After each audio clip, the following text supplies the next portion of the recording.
Hello दोस्तों, स्वागत है आपको अपने यूट्यूब चैनल ब्रदर सर में। और मैं आज आप लोग को बताने वाला हूं कि वाष्पन किसे कहते हैं और वाष्पीकरण क्या होता है। वाष्पन और वाष्पीकरण क्या होता है और दूसरा वाष्पन को प्रभावित करने वाले कारक। तो चलिए दोस्तों देखते हैं वाष्पन और वाष्पीकरण क्या होता है, उसके बाद दूसरे टॉपिक के बारे में देखेंगे। तो सबसे पहले देखते हैं वाष्पन के बारे में कि वाष्पन होता क्या है। ठीक है, सबसे पहले वाष्पन। ठीक है, वाष्पन क्या होता है देखिए। वाष्पन किसे कहते हैं तो सिंपल सी आप इसके पहले डेफिनेशन लिख लीजिए, उसके बाद मैं आपको अच्छे से समझाता हूँ। आपको जब डेफिनेशन लिखवाया जाए तभी आप समझने का कोशिश कीजिए, उसके बाद मैं आपको तो समझा ही दूंगा। ठीक है, तो देखिए वाष्पन का डेफिनेशन यही होगा कि प्रत्येक ताप पर, प्रत्येक ताप का मतलब सभी ताप पर। ठीक है, अलग अलग कोई भी ताप है वो सभी ताप पर। ठीक है, प्रत्येक ताप पर द्रव, द्रव मतलब जल भी ले सकते हैं, द्रव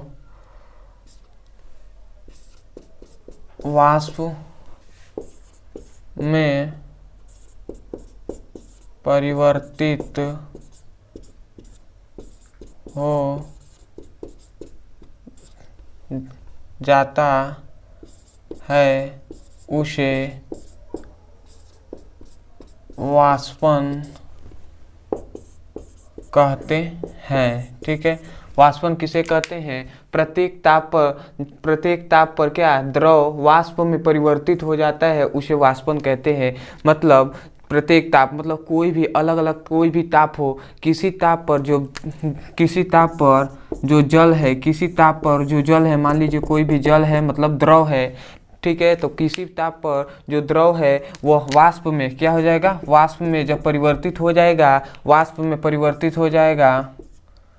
वाष्प में जो क्या हो जाएगा, जो द्रव है वाष्प में परिवर्तित हो जाएगा, तो उसे क्या कहते हैं, वाष्पन कहते हैं। परंतु ताप क्या होना चाहिए, अलग अलग होना चाहिए। किसी भी ताप पर, कोई जरूरी नहीं कि 100 डिग्री सेल्सियस होगा तभी जाकर ये क्या होगा, वाष्प में परिवर्तित होगा, कोई जरूरी नहीं है। अलग अलग ताप पर क्या होता है, क्या ये परिवर्तित हो सकता है। जैसे ठंडी के दिनों में देखेंगे कि जो नल है, नल में से क्या होता है, वाष्प निकलता है, तो उसका जो टेम्परेचर होता है वो अलग टेम्परेचर पे भाप बनकर क्या होता है, निकलता है। और हम देखते हैं कि जो गर्म जो क्या होता है, हम कभी कभी सिलेंडर से क्या होता है पानी गर्म करते हैं तो वहाँ से भाप निकलता है, तो वो क्या है, वो भी क्या है, अलग डिग्री, अलग क्या है, वो भी तापमान अलग है। 100 डिग्री सेल्सियस पे क्या होगा, वो भाप पे निकलेगा।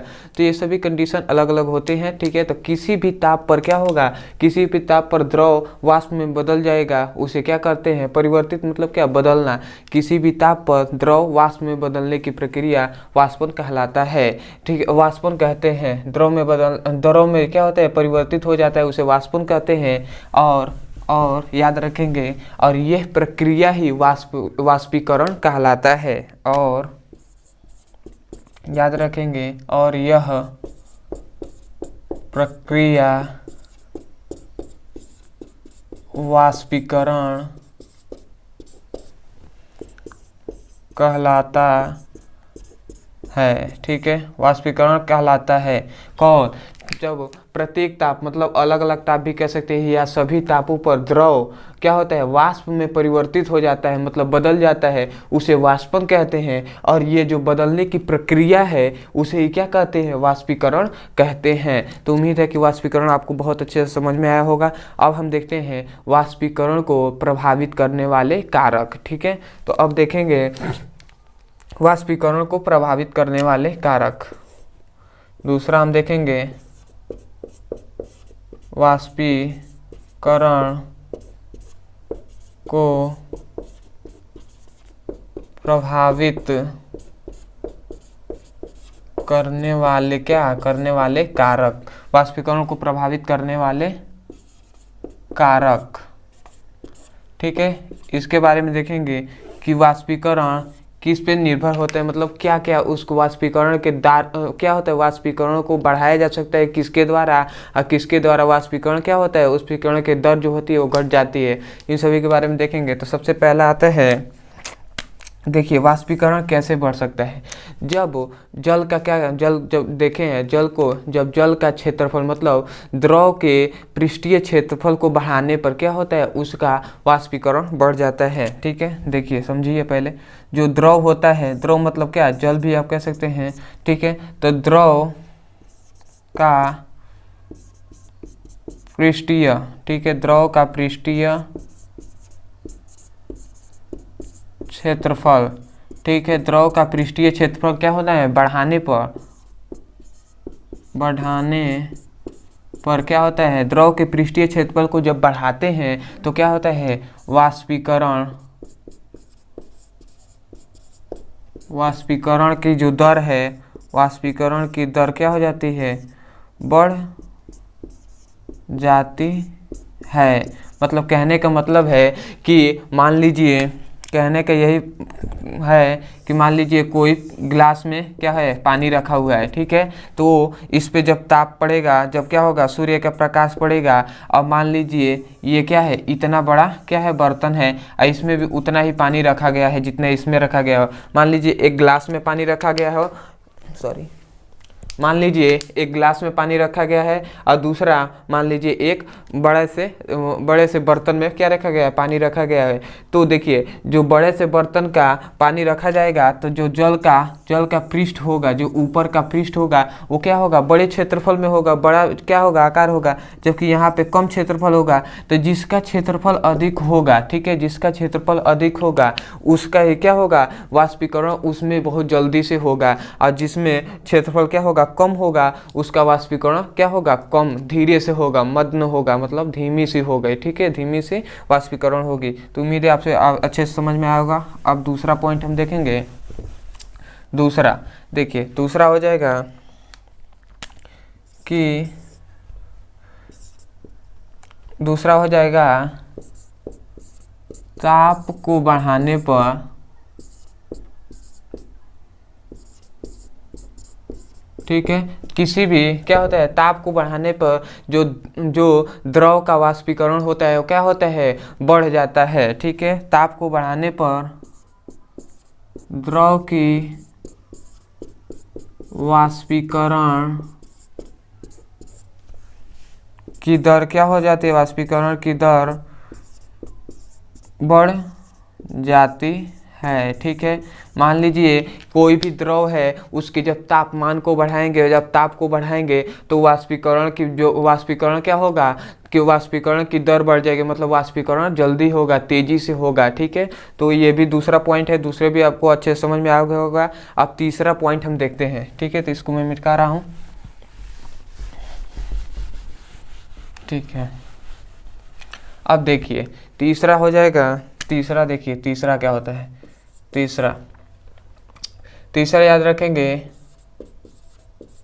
वायु की गति में वृद्धि।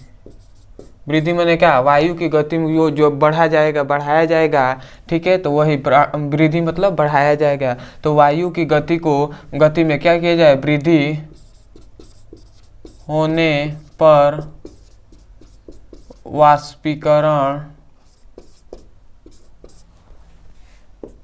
की दर क्या हो जाती है, दर बढ़ जाती है। ठीक है, वाष्पीकरण की दर बढ़ जाती है।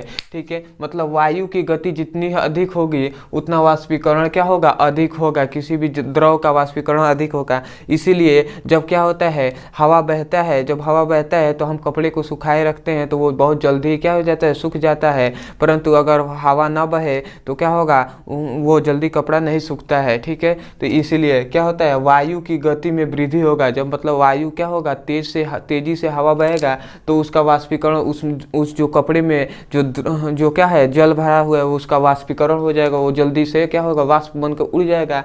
तो क्या हो जाएगा, इसलिए वो कपड़ा बहुत जल्दी से सूख जाता है। तो वो भी एग्जाम्पल हो जाएगा कि वायु में गति में वृद्धि होने पर, वायु की गति में जब वृद्धि होने पर वाष्पीकरण की दर क्या हो जाती है, बढ़ जाती है। चौथा याद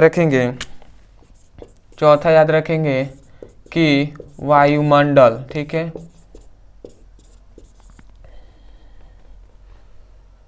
वायुमंडल के आर्द्रता, ठीक है। वायुमंडल की जो आर्द्रता है, आर्द्रता मतलब क्या है, वायुमंडल में जो नमी है, ठीक है, वायुमंडल की आर्द्रता में वृद्धि होने पर, ठीक है, वायुमंडल में जो नमी है उसमें वृद्धि होगा तो क्या होगा, वाष्पीकरण की जो दर है वो क्या हो जाएगी, घट जाएगी, ठीक है। तो मतलब कहने का मतलब है वाष्पीकरण की आर्द्रता में जब वृद्धि होने पर वाष्पीकरण की दर क्या हो जाएगी, घट जाती है, ठीक है।